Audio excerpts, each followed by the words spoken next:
आलास? ये ये. आधी जरा शांत बस. मोकळा श्वास घे. आल्या आल्या केळी आणि मोदकांची लाच देऊन तुझ्या मागण्यांचं ओझं माझ्यापुढे टाकू नकोस. किंवा खरं तर यावर्षी काही मागूच नकोस. मागच्या वर्षीच्या तुझ्या मागण्यांचं काय झालं हे देखील विचारू नकोस.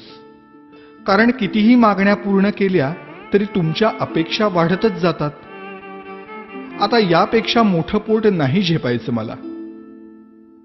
त्यापेक्षा असं कर, यावर्षी माझ्याच काही मागण्या पूर्ण कर. बघ जमतंय का? यावर्षी तरी निदान माझ्यासमोर दुसऱ्याचं वाईट चिंतू नकोस. उगीच माझ्या नावाखाली खोटी वर्गणी उचलू नकोस. रात्रभर जागू नकोस. जागलास तरी पिऊ नकोस.